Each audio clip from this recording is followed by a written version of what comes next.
Good morning students. आज की online classes में आपका स्वागत है।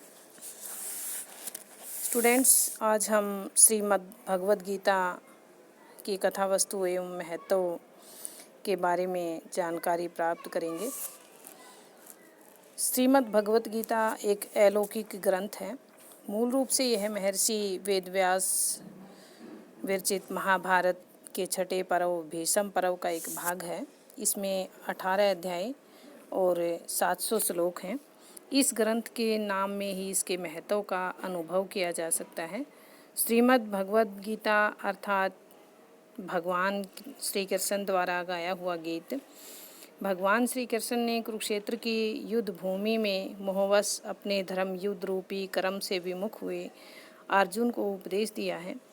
वह किसी जाति, धर्म अथवा संप्रदाय के लिए नहीं है, अपितु मानव मात्र के लिए हितकर एवं अद्भुत संदेश है।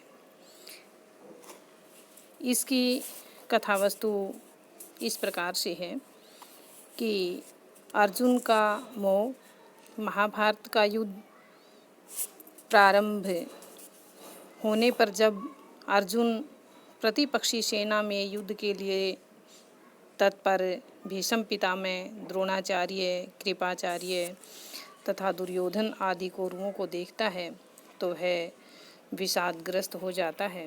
वह श्री कृष्ण से कहता है, सव जन्म ही कथम हत्वा सुखिन श्याम माधव। अर्थात, हे श्री कृष्ण, अपने जनों को मारकर हम कैसे सुखी रह सकते हैं। इस प्रकार कहकर अर्जुन अपने अस्त्र शस्त्रों को त्याग कर रथ के पिछले भाग में जाकर बैठ जाता है। आत्मा की अमरता का संदेश। स्टूडेंट्स, इसके द्वितीय अध्याय से श्री कृष्ण द्वारा अर्जुन को युद्ध के लिए प्रवृत्त करने का उपदेश प्रारंभ होता है, जिसमें बताया गया है कि आत्मा सनातन एवं पुरातन है। वह अजर, अमर एवं निर्विकार है। वह कभी नष्ट नहीं होती, केवल शरीर बदलते रहते हैं। ये युद्ध के लिए तत्पर राजा लोग इस जन्म से पहले भी थे और आगे भी रहेंगे। शरीर नश्वर है और आत्मा अनश्वर है।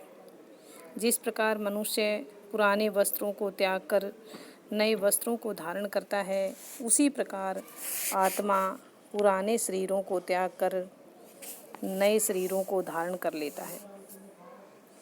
कहा भी है कि वासांसी जीर्णानि यथा विहाय गृह्णाति वस्त्राणि नवानि देहि तथा शरीराणि विहाय जीर्णा नये न्यायी सयाति नवानि देहि।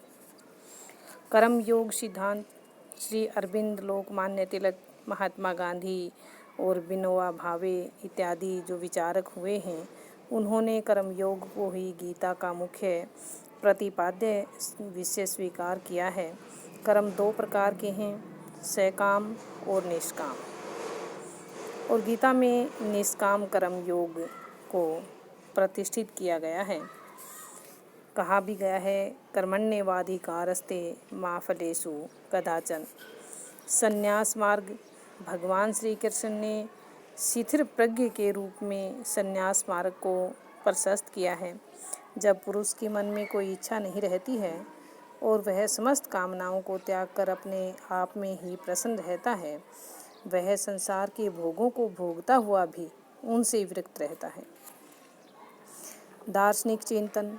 श्रीमद् भगवद गीता का एक सर्वप्रशस्त शास्त्र है।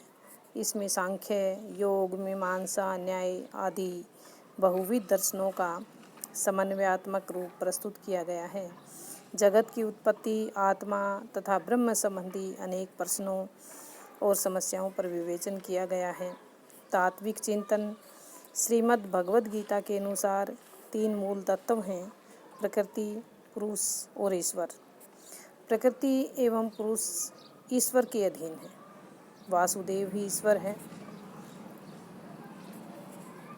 श्री कृष्ण ने कहा भी है, बीजम माँ सर्वभूतानां विधि पार्थ सनातनम। भक्ति मार्ग। श्रीमद् भगवद गीता में भक्ति मार्ग को विशेष महत्व दिया गया है। गीता में उपदेश है कि मनुष्य जो भी कर्म करे वह ईश्वर को समर्पण करके करे। परमात्मा का शरण में पहुंचकर व्यक्ति पाप मुक्त होकर परम शक्ति को प्राप्त करता है। गीता में कर्म, भक्ति और ज्ञान का अद्भुत समन्वय है। तीनों ही मार्ग एक दूसरे के पूरक हैं।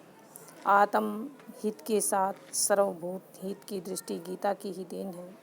यह एक सार्वभौम ग्रंथ है। यह सर्वधर्म की मातृभूमि है, संपूर्ण शास्त्रों का आश्रय है। लेखक वेदव्यास जी ने महाभारत में गीता की महिमा के विषय में कहा भी है, गीता सुगीता कर्तव्या किम अन्य शस्त्र विस्त्रही। गीता के प्रत्येक अध्याय के अंत में दिए गए पुष्पिका वाक्य से स्पष्ट हो जाता है कि श्रीमद् भगवद गीता उपनिषद ब्रह्म विद्या तथा योग शस्त्र है। यह उपनिषदों का सार तत्व है जो भगवान श्री कृष्ण ने सुहृदय जनों के लिए प्रदान किया है। स्टूडेंट्स, ये था श्रीमद् भगवद गीता की कथा वस्तु और उसका महत्व क्या है। हमने इसके बारे में जानकारी प्राप्त की। आज के लिए बस इतना ही। Thanks and have a good day.